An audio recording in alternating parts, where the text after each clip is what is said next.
మాట్లాడే ఏమైనా ఇంగిత జ్ఞానం ఉందన్నా? నువ్వంటే నాకు గౌరవం ఉందన్నా, బుద్ధి ఉండాలి కదరా అన్న నీకు. ప్రేమతో అంటున్నా అరే రా అని అడ్జస్ట్మెంట్ చేసుకో, ఏం కాదు. మా అధ్యక్షుడి గురించి అన్న ఒకటి. అరే పాశం యాదగిరి అన్న, ఏం మనిషిరా అన్న నువ్వు?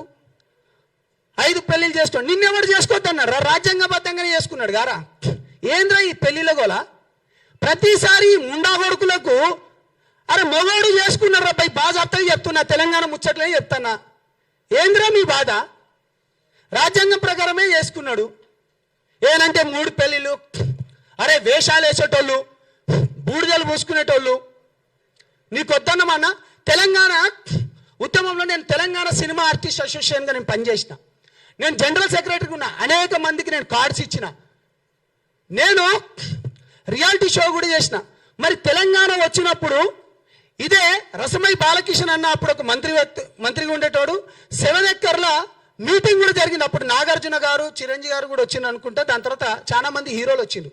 తెలంగాణ ఆంధ్ర ప్రాంతం విడిపోయినప్పుడు ఇది మీకు తెలవాలి కాబట్టి చెప్తాను. ప్రతిసారి సినిమాలు మీవి, బూడిదలు మీ తెలవాలిరా భయ్. మీకు 300 కోట్లు ఉండే అప్పుడు తెలంగాణ మన తెలుగు ఫిలిం ఛాంబర్లో. అప్పుడు అది ఏపీ ఫిలిం ఛాంబర్ అని ఉండే. 300 కోట్లు ఉంటాయన్నా మీకు తెలవాలి. నేను చెప్పిన అరే మీరు 150 కోట్లు తీసుకోండి, మేము 150 కోట్ల లెక్క తీసుకుంటాం. అప్పుడున్న తేజాతోని, దాని తర్వాత ఇప్పుడు ఇతను ఉన్నాడు కదా రాణా వాళ్ళ ఫాదర్ పేరు సురేష్ బాబు, వాళ్ళతోని మాట్లాడుకొని మేము అప్పుడు ఒక స్కూల్ కూడా పెడదాం అనుకున్నాం. అరవింద్ గారితో కూడా నేను అప్పుడు మాట్లాడినా. అటువంటిది తెలంగాణ వచ్చిన తర్వాత నీ తెలంగాణ వచ్చింది అయిపోయింది, మరి ఎవడు విడగొట్టలే, మరి దాన్ని ఎవడు తీయలే? మరి ఇప్పటిదాకా 13 ఏళ్ళు అయింది. ఒక ఫిలిం ఛాంబర్ ఏమైనా ఉందా? రసమై బాలకిషన్ అప్పుడు అన్నాడు తెలంగాణ వచ్చింది అయిపోయింది, ఇంకేం లేదు. బుద్ధి ఉండాలిరా, తెలుసుకోండి. మేము కొట్లాడినాం. ఒక నీతి నిజాయితీ పరుడు పైన మాట్లాడితే ఈ విధంగానా? మేము కాళేశ్వరం పైన మాట్లాడదాం పాండి.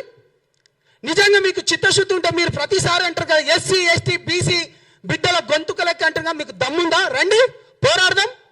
ఇవాళ ఇక్కడ ఉన్నాయని ఎవరు? ఒక బీసీ బిడ్డ కాదా?